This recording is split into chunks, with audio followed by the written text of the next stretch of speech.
만에 뵙는 것 같아요. 그렇죠. 이번 폭설로 인해 가지고 수요 예배, 금요 예배, 그러니까 어르신들은 계속 집에서 가정에서 온라인 예배 드리도록 했는데요. 그러다 보니까 이제 얼굴이 굉장히 오랜만에 뵈니까 좀 약간 좀 진짜 뭐야 일주일 만에 뵙는 것 같지가 않아요. 굉장히 아주 몇 달 만에 뵙는 것 같은 그런 느낌이 듭니다. 이번 폭설은 어떻게 보면 기상 관측에 의하면 117년 만에 그쵸. 117년 만에 최고의 적설량을 기록했다고 합니다.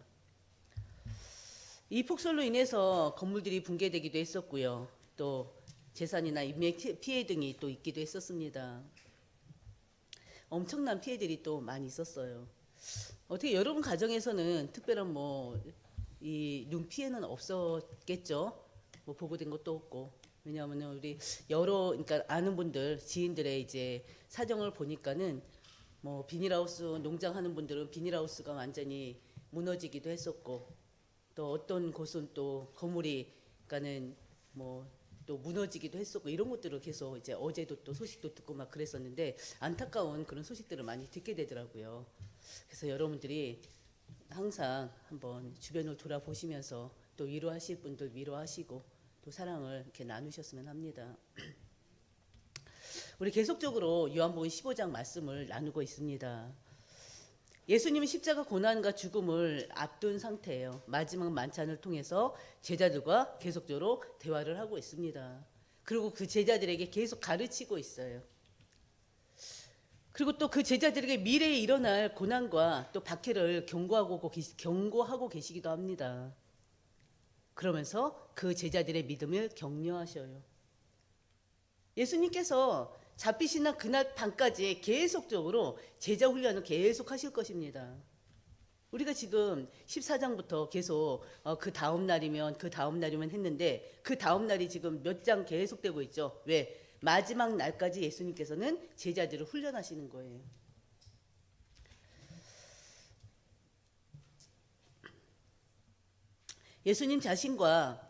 예수님은요, 자기 자신과 또 제자들의 관계를 포도나무에 비유하시기도 하셨습니다. 그러면서 열매 맺는 삶에 대해서 말씀하시면서 그 열매 맺는 삶은 곧 누구 안에? 내 안에, 예수 안에 거하는 것이라 라고 하셨습니다. 예수님 안에 거하는 삶은요, 다른 것이 아니라 예수님의 사랑 안에 거하는 삶을 말하는 것입니다. 예수님의 사랑 안에 거하는 삶은요, 예수님의 계명을 지키며 사는 것을 말씀하시는 것입니다. 예수님의 계명은 뭡니까? 바로 서로 사랑하라는 것이었죠. 바로 이웃을 사랑하라는 것입니다. 바로 예수님 안에 거하는 삶, 예수님의 사랑 안에 거하는 삶, 그 삶이 바로 예수님 사랑 안에 거하는 삶이요, 예수님의 계명을 지키는 삶이라고도 말씀하셨어요. 그래서 우리는 다른 것이 아니라 하나님 말씀을 듣고 그 말씀에 순종하며 살기로 결단한 예수님의 제자들입니다. 그럼 우리는 그 예수님이 우리에게 주신 이 명령의 말씀을 늘 마음속에 새기고 늘 생각해야 돼요. 서로 사랑하라. 그 계명의 말씀이 우리 한사람교회 성도를 통해서 계속 어떻게 해요? 전달됐으면 좋겠고요. 또 전달되기 이전에 우리가 바로 서로 사랑하는 그런 사랑의 바로 일꾼들이 되시기를 주의 이름으로 축원드립니다.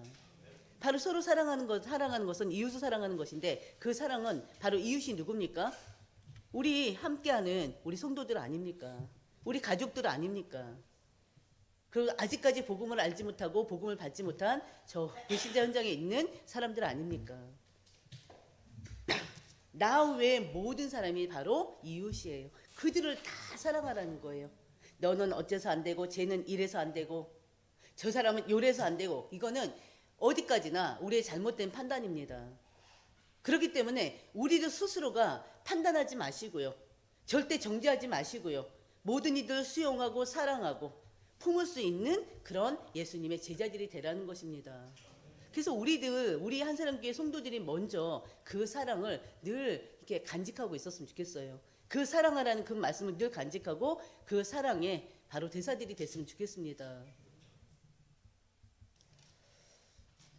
하나님은요, 인간을 구원하기 위해서 독생자를 이 땅에 보내셨습니다. 그 독생자인 예수님께서는 우리 인간을 구원하기 위해서 십자가에서 죽기까지 하셨어요. 피 흘려 죽기까지 하셨어요. 완전히 십자가의 고난과 죽음을 통해서 완전한 사랑을 우리에게 보여주셨습니다. 예수님은요, 제자도가 우리를 종이 아니라 누구로 부르셨다고요? 당신의 친구로 부르셨다고 그랬어요. 우리가 어떻게 예수님이 친구가 될 수 있습니까? 그럼에도 불구하고 예수님은 우리를 친구로 부르셨어요. 죄인이었던 우리를. 바로 예수님께서는요, 친구인 우리를 위해서 십자가의 대속의 죽음을 죽으신 것입니다. 우리 교회는 이제 다음 주 월요일 날, 다음 주인가요? 아니, 그 다음 주죠. 9일부터 14일까지 파키스탄 선교를 떠납니다. 이 선교는요, 예수님께서 서로 사랑하라는, 바로 이웃을 사랑하라는 그 계명을 어떻게 보면 이루는 선교이기도 합니다. 파키스탄은 바로 이슬람권이에요. 96%의 무슬림들이 있습니다. 바로 그런 종교적 특성 때문에요, 테러 위험이 굉장히 높은 곳이에요. 그래서 치안 문제로 인해서 외국인 출입이 금지된 지역도 아주 많습니다. 파키스탄 자체가 여행 금지국이 아니라 거의 많은 지역이 여행 금지국으로 딱 지정돼 있어요. 최근까지도요, 기독교인들이 바로 극단적 힌두교도와 함께 특히나 무슬림들에 의해서 목숨을 잃거나 또 집이나 교회가 전소돼서 난민으로 전락하는 그런 극심한 박해를 당했던 바로 나라기도 합니다. 현재 당하고도 있고요. 지역적으로. 단지 기독교 신앙을 가졌다는 이유만으로 이들이 겪는 핍박은요, 우리가 상상할 수 없는 상태예요. 아주 잔인합니다. 그런 현장을 위험하다고 나몰라라 한다면 어떻게 되겠습니까? 우리나라는요, 한 지역 안에 십자가들이 엄청 많아요. 십자가들이 많다는 거는 교회들이 많다는 거죠. 이 작은 지역만 하더라도요, 이 서정동이 아니라 이쪽만 하더라도 교회가 몇 개가 됩니다. 그러니까 복음이 계속 전달되고 있어요. 교회들 통해서, 전도자를 통해서. 그러나 그 파키스탄과 같이, 바로 인도와 같이 그런 지역들은요, 이 복음 가진 자들이 가지 않으면 그들은 복음을 들을 수가 없습니다. 하나님께서는요, 그 속에 구원주의로 작정된 자들을 거기다가 심어 놓으셨어요. 근데 중요한 것은 하나님께서 창세전에 영세전에 택한 자들이 있고 구원주의로 작정된 자들이 있는데, 우리 그리스도인들이, 우리 하나님의 백성들이, 복음 가진 우리가 그 복음을 그들에게 증거하지 않으면 그들은 들을 수가 없습니다. 그렇잖아요. 그래서 우리는 하나님의 은혜 가운데 파키스탄 현장에 복음 전하러 가는 것입니다. 그래도 최근 몇 년간이요, 여러 교단에서 바로 파키스탄 선교를 활발하게 하고 있습니다. 그런 가운데 선교사 파송도 일어나고 있고요. 그래서 현재 목회자들이 세워지고 있고 교회들이 세워지고 있고 교회의 지도자들이 세워지고 있습니다. 얼마나 감사할 일입니까? 그러나 그들 믿음 또한 우리는 귀하게 봐야 돼요. 언제 어떻게 될지 모르는 상황이란 말이에요. 집이 불타지고 교회가 불타지는 상황이란 말이에요. 그럼에도 불구하고 이 복음을 듣기 위해서 이번에 우리가 가는 곳은요, 바로 거의 대부분의 사람들이 몇 시간에 걸쳐서 우리 훈련 장소로 올 겁니다. 복음을 듣기 위해서, 그리스도의 복음을 듣기 위해서 그들이 반나절 이상을 아마 버스 타고 올 것이에요. 한 곳에 모여서 하기로 했기 때문에. 그렇기 때문에 여러분들의 기도가 필요합니다. 그들이 복음을 받고요, 그리스도의 제자로 세워지는 그날이 되어야 돼요. 그럼 그들이 그 복음을 가지고 이제는 가정에, 지인들에게, 지역에 계속 증거할 거 아닙니까? 그럼으로 인해서 계속 교회들은 또 세워지고요. 그들이 몇 시간에 걸쳐서, 반나절에 걸쳐서 우리 집회 현장으로 온다는 것은 어떻게 보면 이 두려움을 각오하고 오는 겁니다. 그렇지 않습니까? 그래서 여러분들의 기도가 필요해요. 선교는요, 단순한 전도가 아닙니다. 예수님께서 말씀하신 것처럼 어떻게 보면요, 나눔과 사랑의 실천이에요. 그 선교에 여러분들이 함께 동참하셨으면 합니다. 기도로, 물질로 함께 동참하셨으면 합니다. 오늘 말씀의 제목은요, 제자의 길입니다. 제자의 길은요, 예수님이 나의 구원자이자 구주이심을 믿는 것에서부터 시작됩니다. 그렇지 않습니까? 쉽게 말해서 제자의 길은요, 바로 예수님을 따르고 그 예수님의 가르침을 실천하며 사는 인생을 말하는 것입니다. 바로 여러분들이 그런 인생이 돼야 돼요. 단순히 예수님의 가르침을 배우는 것에 그치지 않습니다.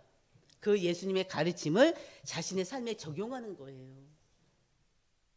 예수님의 삶을 본받아서 사랑하고 용서하며 겸손하게 섬기는 것입니다. 그 삶이 바로 제자의 길이에요. 때로는 어려움을 겪더라도요, 복음 때문에 어려움을 겪더라도요, 신앙생활 하다가 핍박을 받더라도요, 예수님처럼 자신을 부인하고 그 고난과 희생을 감수하면서라도 하나님의 뜻을 이루기 위해서 사는 인생을 말하는 것입니다. 예수님의 사랑과 진리를 세상에 전하여서요, 예수님을 세상 사람들이 알도록, 그 예수님을 믿도록 돕는 그 삶이 바로 제자의 길입니다. 여러분이 바로 그런 제자의 길을 가시기를 주의 이름으로 축원드립니다. 바로 이 시간을 통해서요, 여러분들이 가야 할 제자의 길이 어떤 길인지 또 강단 말씀 통해서 오늘 주신 이 본문 말씀을 통해서 확인하시고 결단하시고 또 도전하시는 이 시간이 되시기를 주의 이름으로 축원드립니다. 그럼 첫 번째 말씀이 뭘까요? 첫 번째 말씀은요, 제자의 길은 세상으로부터 미움받는 길이다. 이 말을 들었을 때, 와, 세상으로부터 미움받는 길을 우리가 왜 가? 그럴 수 있습니다. 이 말을 딱 들었을 때, 제자의 길이 세상에서 미움받는 길인데 난 제자의 길은 못 가겠네. 난 세상 사람들로부터 사랑받고 싶지 미움받고 싶지 않아. 그런 사람도 분명히 있을 거예요. 이 구절을 보면서 바로 제자의 길은 세상으로부터 미움받는 길이다. 이 구절을 보면서 속에서 거부되는 사람들도 있을 것입니다. 그들은 물론 제자가 아니기 때문에 그렇죠. 바로 제자의 길은 세상으로부터 미움받는 길이다. 이 말의 뜻이 뭘까요? 예수님을 따르는 삶이 세상에 같이 하는 다른 길을 간다는 것입니다. 세상에 같이 하는 다른 길을 가기 때문에 갈등과 어려움은 언제든지 따라올 수 있다는 것입니다. 예수님은요, 제자들에게 세상이 그들을 미워할 것이라고 18절에서 말씀하셨어요.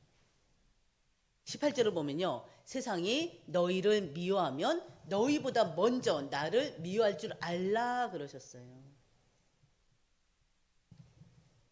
예수님은 자신의 죽음을 앞두고 하루 전입니다. 예수님이 잡혀가시기 전 하루 전입니다. 자신의 죽음을 앞두고요, 제자들에게 고난을 예고하시면서 믿음과 용기를 미리 준비시키는 것입니다. 예수님은 당시 종교 지도자들의 그런 형식적이고 위선적인 신앙을 강하게 비판했잖아요. 기억나시죠? 우리가 요한복음 계속 15장까지 오면서 예수님이 유대 종교 지도자한테 어떻게 복음을 전하고 그들에게 어떤 말씀을 전했는지 우리 너무나 잘 알잖아요. 심지어는 위선적이고 형식적인 외식하는 그들에게 독사의 자식, 마귀의 자식으로까지 했던 예수님 아닙니까? 예수님의 가르침은요, 오히려 그들을 예수님께로 이끄는 것이 아니라 오히려 그들이 종교 지도자들이 그 예수님께 도전하는 계기가 돼버립니다. 그들 권위에 도전하는 그러한 계기가 돼버려요. 그리고 이로 인해서요, 종교 지도자들은 예수님을 위협적인 존재로 느낍니다. 그리고는 그 예수님을 체포하고 죽이기로 결단합니다. 그것 때문에 이제 예수님이 이제 하루가 지나면 이제 체포되고 이제 십자가의 길을 가시는 거예요. 예수님은요, 자신이 먼저 세상으로부터 미움을 받았음을 말씀하시면서요, 그 미움은 제자들에게도 그대로 전달될 것을 미리 말씀하시는 거예요. 실제로 예수님의 죽음과 부활 이후에 초대교회 제자들은 어땠습니까? 초대교회는요, 바로 로마 제국과 유대 종교 지도자들로부터 강한 박해를 받았잖아요. 핍박을 당했었잖아요. 예수님의 제자들은요, 복음을 전하다가 체포됐고요, 고문도 당했고요, 그리고 순교하는 등 많은 박해와 고난을 겪었습니다. 예수님 부활 승천 이후에 그 사실을 미리 말씀하시는 거예요. 여러분은 어떻습니까? 지금 예수님이 증거한다고 핍박당하고 있습니까? 고문당하고 있습니까? 잡혀가고 있습니까? 갇히고 있습니까? 지금은 그런 시대는 아니잖아요. 그럼에도 불구하고 믿지 않은 가족들로부터, 믿지 않은 친한 지인들로부터 또 이 무서운, 매서운 또 눈총을 받기도 합니다. 우리에게 핍박이라면 아마도 그런 것들이 지금 이 시대는 바로 그런 것들이 핍박이 될 수가 있겠죠. 가족들로부터 그리스도인이라고 비난받는 거, 손가락질 받는 거, 또 가족들로부터 교회 못 가게 이렇게 또 막히는 거, 그런 것들이 핍박이겠죠. 그러나 파키스탄은 그렇지 않다니까요. 믿는 것 때문에 집이 타고 성전이 타고 아직도 그런 시대예요. 많은 나라들이 아직까지도 그런 나라들이 많습니다. 모슬렘권에서는. 예수님은요 10절에서 19절에서 세상이 우리를 미워하는 이유에 대해서 말씀하십니다. 바로 우리 제자들이 미움받는 이유는 뭐이기 때문에 세상에 속하지 않고 예수님께 속했기 때문이라는 거예요. 우리 19절 다 같이 한번 읽어볼까요? 너희가 세상에 속하였으면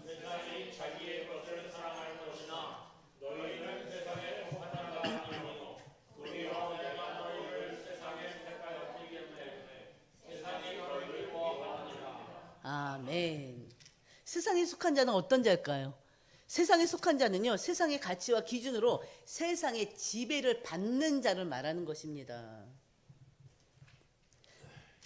뭘 말합니까? 재물과 명예와 권력 등의 세상의 가치관에 의해서 좌지되고 우지되고 하는 걸 말해요. 차지우지되는 걸 말합니다. 자신의 유익을 위해서라면 수단과 방법을 가리질 않아요. 세상은. 그리고 세상은 영적인 것에 전혀 관심이 없어요. 그리고 오로지 육체의 소욕, 육체의 정욕을 따라 삽니다. 우리 그리스도인은 그렇지 않잖아요. 그들과 이 가치관이 다르잖아요. 관심이 다르잖아요. 기준이 다르잖아요. 우리는 예수 그리스도로 의해서 지배를 받고 있습니다. 말씀에 의해서 지배를 받고 있습니다. 그렇지 않습니까?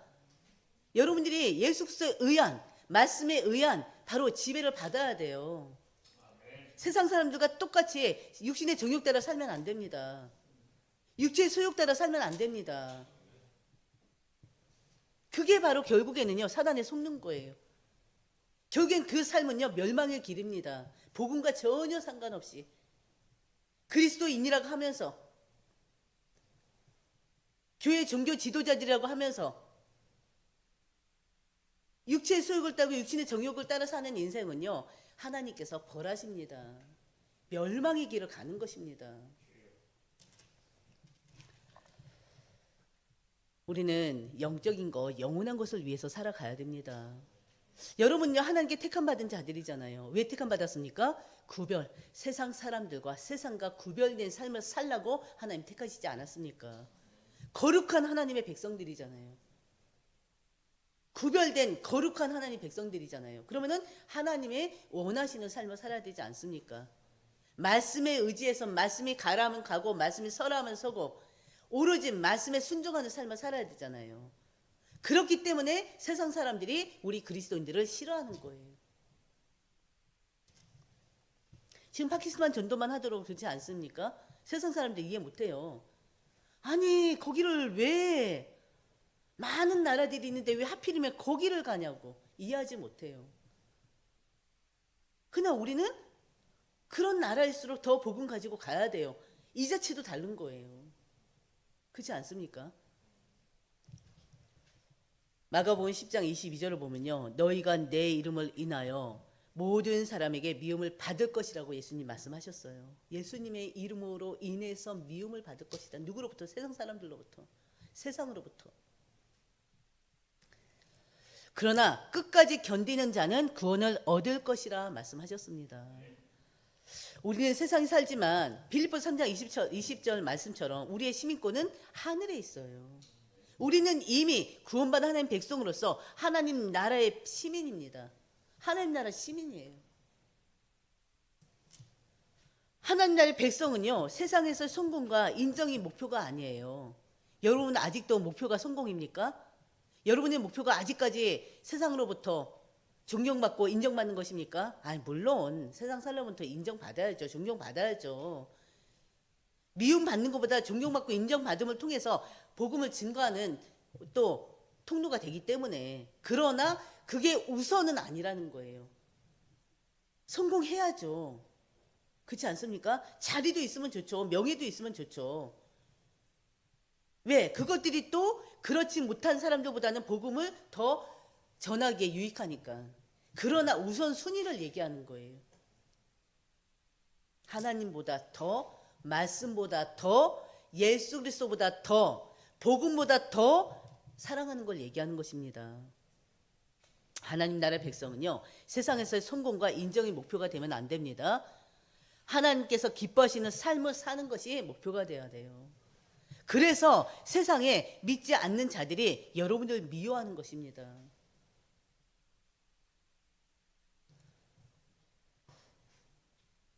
제자들이 미움받는 것은요, 뭐라고 했습니까? 세상의 기준에 맞지 않고 예수님의 가르침을 따라 말씀대로 살기 때문에 그렇습니다. 20절 보면 내가 너희에게 종이 주인보다 더 크지 못하다 한 말을 기억하라 그랬어요. 사람들이 나를 박해하였은즉 너희도 박해할 것이요 내 말을 지켰은즉 너희 말도 지킬 것이라. 박해받는 이유가 뭐라고요? 예수 그리스도의 가르침대로, 그 말씀대로 살기 때문에 그렇습니다. 살려고 하기 때문에.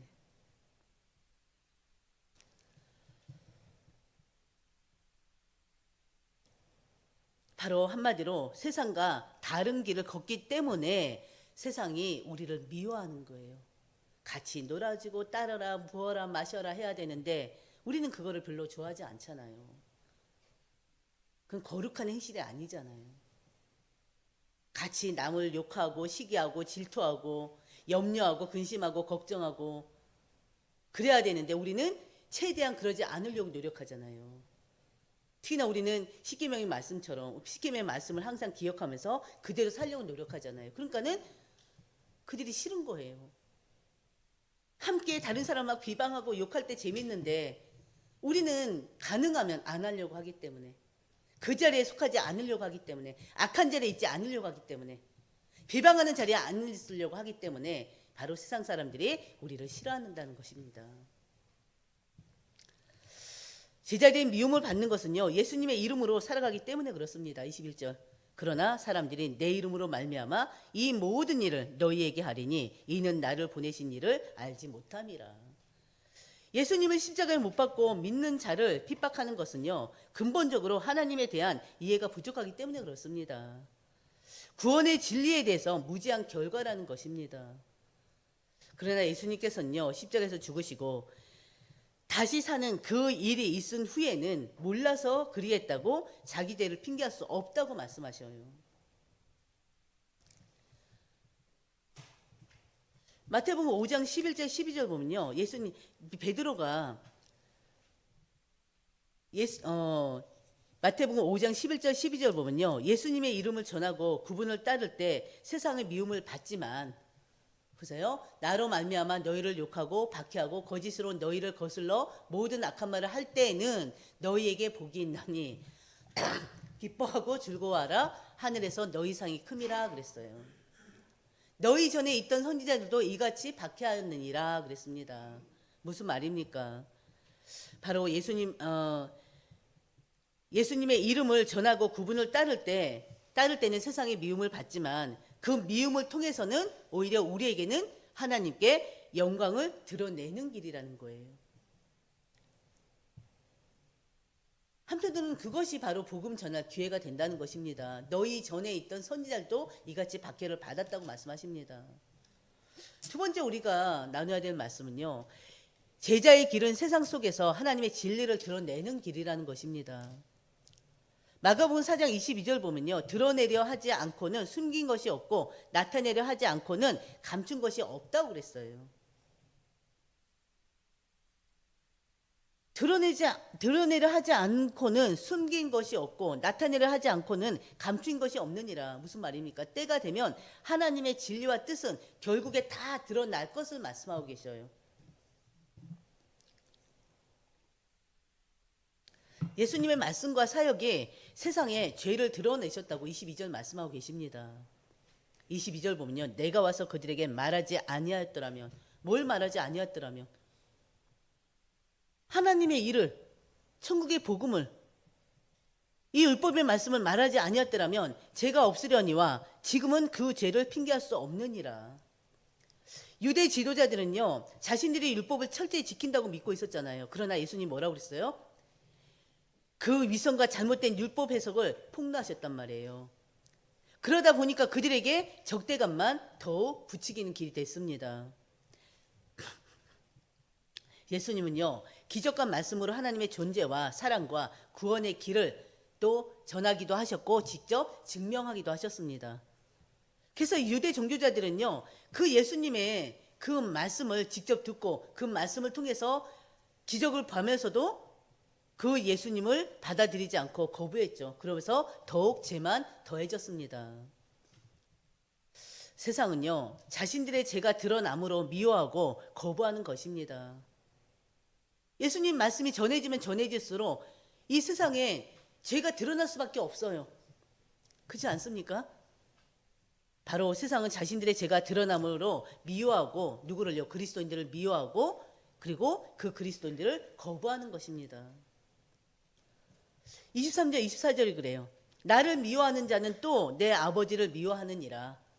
내가 아무도 못한 일을 그들 중에 하지 아니하였더라면 그들에게 죄가 없으려니와 지금은 그들이 나와 내 아버지를 보았고 또 미워하였느니라.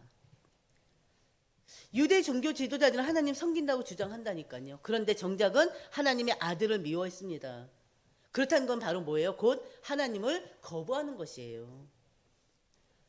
예수님의 가르침이 바로 우리 죄를 드러낼 때, 그들의 죄를 드러낼 때 그들은 회개하기보다 오히려 그 예수님을 거부했던 것입니다. 예수님의 말씀을 거부해버렸어요.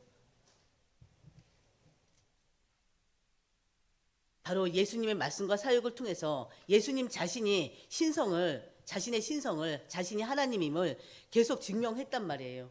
그리고 동시에 세상의 죄를 폭로하는 역할을 예수님이 하신 것입니다. 그 결과 세상은 더 이상 죄를 변명할 수 없게 되어버렸어요. 왜? 예수님 말씀하신 대로 계속 드러났기 때문에.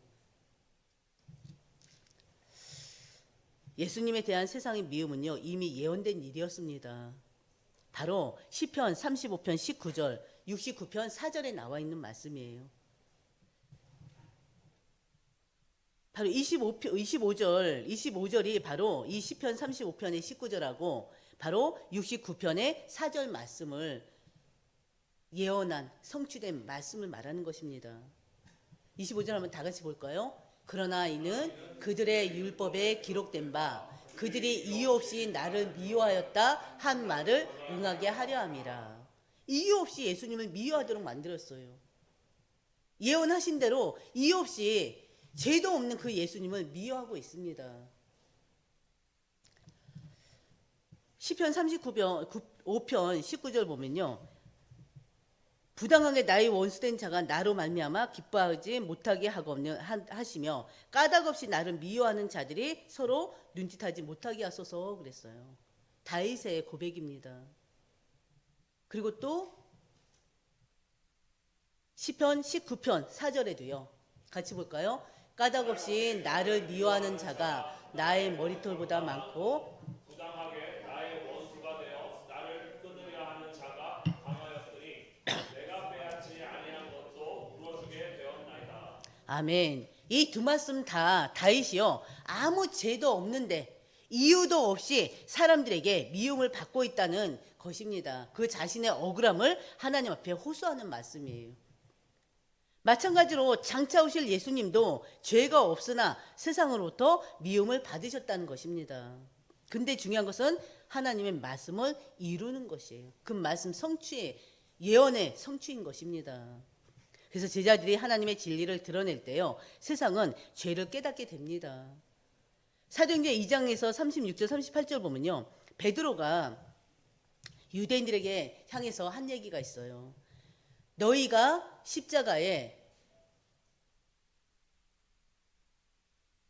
이 36절에 보면 너희가 십자가에 못 박은 이 예수를 하나님이 주와 그리스도가 되게 하셨다고 그랬어요. 그러니까는 그 자리에 있는 사람들이 그 말을 듣고 좀 아까 보여주신 거 그 사람들이 그 말을 듣고 마음에 찔려서 베드로와 다른 사도들에게 물어 이르되 우리가 도대체 어떻게 해야 되느냐. 그러니까 그때 베드로가 뭐라고 합니까? 너희가 회개하여 각각 예수 그리스도의 이름으로 세례를 받고 제사함을 받으라 그랬어요. 회개하고 제사함을 받으면 성령을 선물로 받으리라. 베드로가 베드로가 권면합니다. 우리의 말과 행동이요 세상의 죄를 드러낼 때 세상이 우리의 말과 행동이 세상의 죄를 드러낼 때 세상이 우리를 거부할 수도 있습니다. 왜? 자신들의 죄가 드러나기 때문에. 그리스도의 빛이 임하면 어둠은 무너지게 돼 있잖아요. 그러니 사단이 그 어둠에 무너지게 합니까? 어떻게 해서든 무너지지 않게 하죠. 우리가 빛의 사명을 다할 때 하나님 뜻은 곳곳에 이루어질 수밖에 없습니다. 세 번째 우리가 나눌 말씀은요. 제자의 길은 성령과 함께하는 길이라는 것입니다. 예수님은 제자들에게 보혜사 성령을 약속하셨어요. 26절에 예수께서 하늘로 승천하신 이후에 보내실 보혜사 성령이 하시는 일을 26절을 통해서 말씀하고 계십니다. 그리고 우리가 이미 14절의 말씀을 통해서 확인했어요. 14절에서도 제자들이 예수님이 곧 떠나실 것을 두려워하고 불안해할 때 예수님 뭘 약속하셨습니까? 성령을 약속하셨어요. 성령은요 진리의 영입니다. 그 성령은요 예수님이 누구신지 그 예수님께서 행하신 일들이 무엇이 있는지 세상에 증언하게 하십니다. 그리스도인들을 통해서. 요한복음 14장 26절을 보면요 제자들이 이해하지 못했던 예수님의 말씀과 사역, 바로 사역도 성령을 통해서 온전히 깨달을 수 있게 하셨어요. 성령은요 제자들이 진리를 알고 그 진리를 따라 살도록 인도하십니다. 우리도 제자들처럼 예수님의 증인으로 부름받은 자들이에요. 제자의 길을 가는 자들입니다. 성령께서 제자들에게 우리에게 예수님을 담대히 전할 수 있도록 도우십니다. 바로 27절 너희도 처음부터 나와 함께 있었으므로 증언하느니라 그랬습니다.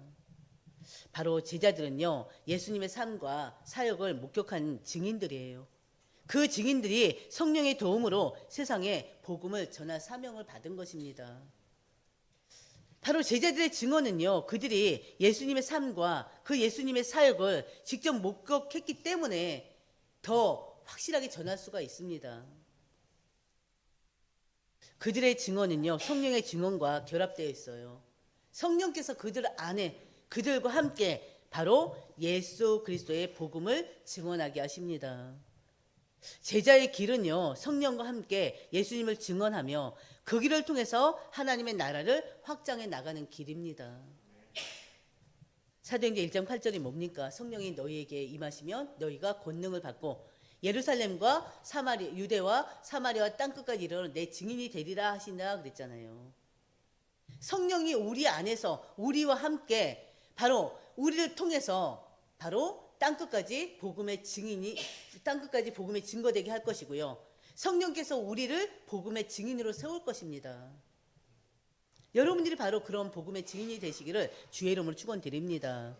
그리고 마태복음 28장 19절 20절은 뭡니까? 다 같이 보겠습니다. 예수께서 나와 말씀하여 이르시되 하늘과 땅의 모든 권세를 내게 주셨으니 그러므로 너희는 가서 모든 민족을 제자로 삼아 아버지와 아들과 성령의 이름으로 세례를 베풀고 내가 너희에게 분부한 모든 것을 가르쳐 지키게 하라. 볼지어다 내가 세상 끝날까지 너희와 항상 함께 있으리라 하시니라. 아멘. 이 말씀은 예수님께서 부활 후에 제자들에게 주신 마지막 명령이잖아요. 바로 예수님은요, 하늘로 승천하기 전에 제자들에게 복음 전할 사명을 주시면서 모든 민족에게 이 복음을 증거하라고 명령하셨습니다. 근데 중요한 거는 증거하라고 명령했지만 제자들 스스로의 힘으로 하는 게 아니에요. 예수님께서는 땅의 권세, 하늘의 권세를 가진 자잖아요. 그 땅의 권세와 하늘의 권세를 예수님께서 그 제자들에게 주신 것입니다. 그래서 성령의 내주 인도 역사 속에서 복음을 증거하라는 것입니다. 아멘. 우리가 봐도 바로 예수님께 받은 사명이에요. 우리 모두는 제자들입니다. 그리스도의 제자들입니다. 그렇기 때문에 오늘 말씀을 다시 한번 묵상하시면서 제자의 길을 가는 여러분들 되시기를 주의 이름으로 축원드립니다. 바로 제자의 길은 세상의 미움을 받고요. 세상 미움을 받는 길이지만 우리가 복음을 증함으로 인해서 세상의 죄를 드러내는 것입니다. 성령과 함께 걷는 길입니다. 그래서 이 길은 쉽지 않지만 궁극적으로는 이 제자의 길은 하나님께 영광을 돌려드리는 길입니다. 그래서 여러분들이 바로 이 제자의 길을 가는, 그래서 하나님께 영광 돌리고 여러분들의 그 복음 증거로 인해서 많은 사람들이 주께 돌아오는 그 역사를 여러분들이 이 교회가 체험하고 누리시는 그러한 삶이 되시기를 주의 이름으로 축원드립니다. 아버지 하나님 참으로 감사합니다. 오늘 제자의 길이란 말씀을 주셨습니다. 제자의 길은 세상의 가치관과 다른 길이기 때문에 세상 사람들로부터 미움을 받을 수밖에 없는 길입니다. 우리는 예수님께 속한 자들로 예수님 말씀이 기준이 되고 오직 예수님의 속한 자들로 오직 예수님이 가셨던 그 길을 따라가는 자들입니다. 세상의 것에 우리가 속지 않게 하시고 육신의 정욕에 속지 않게 하시고 오로지 하나님 말씀을 기준으로 그 말씀을 따라 그 복음의 말씀을 증거하는 주님의 모든 일꾼들이 되고 제자들이 될 수 있도록 하나님 인도하여 주시옵소서. 복음 전하다가 어떤 핍박이 오더라도 절대 그 핍박에 두려워하지 아니하고 성령이 함께 하심을 통해서 그 복음을 감사함으로 증거하여서 하나님께 영광 돌려드리는 제자의 삶을 사는 우리 모두가 될 수 있도록 하나님 인도하여 주시옵소서. 또 우리가 다다음 주 8일부터 우리가 파키스탄 선교를 떠납니다. 파키스탄 그 현장은 아직까지도 복음을 자유롭게 증거하지 못하는 현장입니다. 복음 때문에 집이 불타고 교회가 불타는 현장입니다. 그럼에도 불구하고 그 현장에는 이 복음을 깨달은 자들이 있습니다. 복음을 듣기 위해서, 예수서 복음을 듣기 위해서 또 그날 바로 여러 지역에서 그 파키스탄인들이 모입니다. 그날에 하나님의 대역사가 일어나는 날이 되게 하여 주시옵시고 목회자들이 전하는 그 말씀이 그들에게 그 복음이 그들에게 완전히 박히는 날이 되게 하여 주시옵소서. 복음을 깨닫는 시간이 되게 하여 주시옵시고 그 복음을 통해서 주님의 일꾼으로 제자로 거듭나는 시간이 될 수 있도록 하나님 인도하여 주시옵소서. 그때를 위해서 우리 모든 한사랑교회 성도들이 합심하여 기도하고 또 그들을 위한 또 선교가 또 물질을 통해서 일어날 수 있도록 하나님 인도하여 주시옵소서. 이 모든 말씀 우리 주 예수님의 이름으로 기도드립니다. 아멘.